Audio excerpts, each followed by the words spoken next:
उपमुख्यमंत्री अजित पवारांची जनसन्मान यात्रा ज्या दिवशी पिंपरी चिंचवडमध्ये येणार आहे त्याच दिवशी भाजपचं सुद्धा अधिवेशन या ठिकाणी पार पडणार आहे आणि खासदार मेधा कुलकर्णी या ठिकाणी हे अधिवेशन घेणार आहेत। त्यांच्या उपस्थितीत हे अधिवेशन पार पडणार आहे। शहराध्यक्ष आहेत शंकर जगताप, आपण त्यांच्याशी बोलणार आहोत।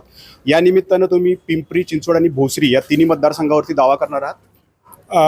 निश्चितच असं काही नाही आहे। आम्हाला ज्या पद्धतीने वरिष्ठांनी आमचं मागील महिन्यात 21 तारखेला पुण्यामध्ये महाराष्ट्र प्रदेशाचं जे अधिवेशन झालं त्या अधिवेशनानुसार संपूर्ण संघटनात्मक 78 जिल्ह्यांमध्ये पुन्हा जिल्हा अधिवेशन घेण्याचंही त्याच दिवशी ठरलेलं होतं आणि त्याच्यानुसारच येत्या 16 तारखेला आम्ही जिल्ह्याचं अधिवेशन घेणार आहोत आणि ह्या अधिवेशनामध्ये आम्ही संघटनात्मक बांधणी कशी करायची, पुढील येणाऱ्या विधानसभेसाठी कसं सामोरे जायचं आणि मागील लोकसभेमध्ये काही ज्या उणिवा असतील, चुका असतील, त्रुटी असतील त्या कशा पद्धतीने पुढे भरून काढायच्या ह्याचं आम्ही या बैठकीच्या निमित्ताने नियोजन केलेलं आहे। खरं तर भोसरी आणि चिंचवड या दोन ठिकाणी भाजपचे सध्या विद्यमान आमदार आहेत। पिंपरीत राष्ट्रवादीचं म्हणजे घड्याळ्याच्या चिन्हावरती निवडून आलेले अण्णा बनसोडे आहेत। तर त्या ठिकाणी आपला दावा कायम आहे का? कारण गेल्या 1.5 महिन्यापूर्वी आपण दावा केला होता। या नाही, आम्ही दावा नव्हता केलेला। आम्ही त्यावेळेस मागणी केली होती की निश्चितच एक महायुती म्हणून आणि एक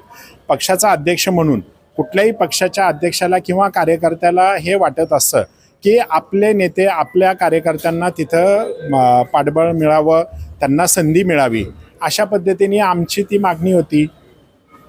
परंतु आता पार्थ पवार काल या ठिकाणी आले होते, अनौपचारिक गप्पा त्यांच्याकडून सुरू होत्या आणि त्यांनी सगळ्या शहराची जबाबदारी जी आहे ती आता आपल्या खांद्यावरती घेतलेली आहे। त्याच वेळेला त्यांनी सांगितलं की पिंपरी तर आमचाच आहे, चिंचवड सुद्धा आम्ही मागणार आहोत। मी आत्ताच म्हटलं ना तुम्हाला की प्रत्येक पक्षाच्या कार्यकर्त्याला हे वाटतं की आपल्या कार्यकर्त्याला मोठ्या उच्च पदावर न्यावं, त्याला संधी मिळावी, मग नगरसेवक झालं त्याला आमदार करावं वाटतं, आमदाराला खासदार करूशी वाटतं।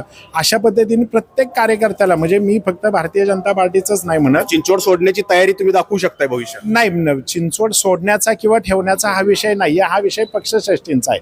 पक्षश्रेष्ठी ज्या पद्धतीने निर्णय घेतील त्या पद्धतीने आम्ही करणार आहोत। पक्षश्रेष्ठींनी कुठं तयारी करायला सांगितली या 3 मतदारसंघात? पक्षश्रेष्ठींनी अशी कुठं तयारी करायची असं नाही। संघटनात्मक आमचे पूर्ण महाराष्ट्रावर 78 जिल्हे आहेत, त्या पूर्ण 78 जिल्ह्यामध्ये हे जिल्हा संघटनेचं नियोजनाची बैठक घ्यायला लावलेली आहे। तर 16 ऑगस्टला जनसन्मान यात्रा इथे येणार आहे, त्याच दिवशी भाजपचं सुद्धा अधिवेशन या ठिकाणी पार पडतंय। या निमित्तानं या दोन्ही पक्षांमध्ये या तिन्ही विधानसभेवरती दावा करण्यामध्ये एक रस्सीखेच आपल्याला पाहायला मिळू शकते। नाजिमुल्ला, एबीपी माझा, पिंपरी चिंचवड। एबीपी माझा, उघडा डोळे बघा नीट।